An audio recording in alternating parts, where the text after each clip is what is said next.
on louait les espaces en haut, la salle en haut à d'autres organismes qui voulaient faire des événements de diffusion.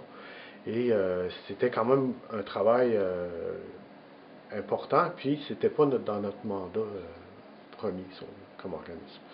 Donc on a commencé à rencontrer d'autres organismes pour voir si ça les intéressait qu'on se mette ensemble comme pour devenir propriétaire et optimiser l'usage du bâtiment. Donc on a rencontré Caravane Ferraille, Tour de Bras, le Mouton Noir, et à nous quatre, on a comme réfléchi le mode de fonctionnement qu'on voulait se donner. Et c'était pour être quoi le rôle de cet organisme ou coopérative qu'on voulait faire. Et donc, finalement, on est arrivé à l'idée de faire une coopérative de solidarité et que le rôle de la coopérative, c'était de gérer le lieu, les espaces locatifs, les salles qui sont à usage commun et le café. Et c'est toujours ça le projet. Donc là, on est dans un projet de relocalisation important parce que, premièrement, on voulait se relocaliser au centre-ville. On avait besoin de vraiment beaucoup plus d'espace parce que dans le lieu qui est l'Audisto, on n'avait qu'un seul organisme qui pouvait être locataire là. Il n'y avait pas suffisamment d'espace. Et l'objectif du projet au départ, c'était vraiment que tous les organismes aient leur pied à terre ou leur lieu d'hébergement là.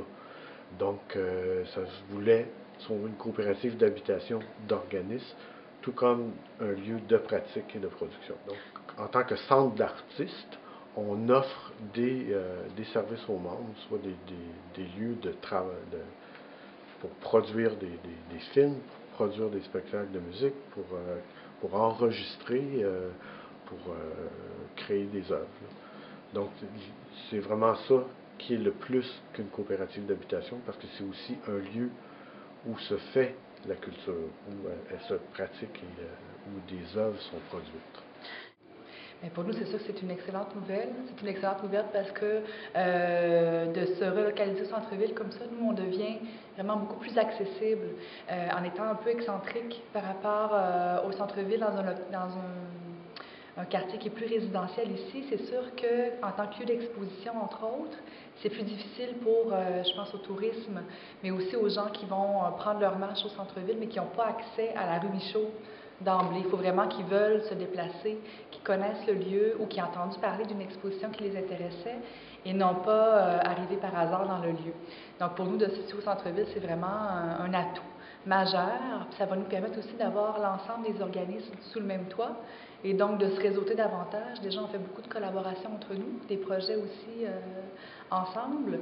Mais d'être sous le même toit, ça facilite vraiment les choses. Ça facilite aussi les équipements, le rapport entre nous, puis aussi par rapport au public. Et c'est ça, l'accessibilité à l'ensemble du public rimouskois, d'être dans vraiment là, le centre culturel de Rimouski, où il y a aussi la présence de spectacles, du musée qui est à proximité aussi. Donc ça crée vraiment un réseau, puis une synergie aussi dans le centre-ville, à Rimouski, culturellement en tout cas.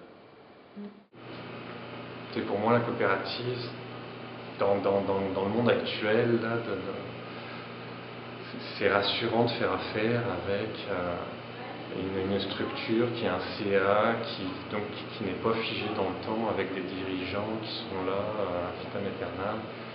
Et c'est rassurant de voir justement que la jeunesse à notre époque commence à aller beaucoup vers le modèle coopératif. Donc il y a quelque chose de ça correspond à des valeurs des jeunes, je pense. C'est un avantage important de ce regroupement-là.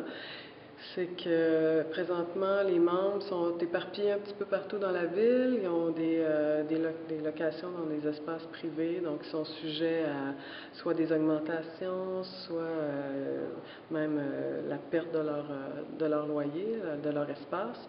Donc en se regroupant au sein de la coopérative, ils ont plus de pouvoir sur leur loyer. Si la coopérative faisait d'énormes profits, on pourrait abaisser les coûts des services aux ressources, ce qui est important dans un budget d'opération d'un organisme culturel. Donc oui, ça sécurise à la fois les membres et à la fois les partenaires financiers de ces membres-là qui voient que ça permet de pérenniser ces emplois-là parce que les organismes ont plus de pouvoir sur leur budget d'opération. Ils peuvent prévoir plus d'années à l'avance les coûts qu'ils vont avoir à débourser au niveau de l'exploitation de leur organisme.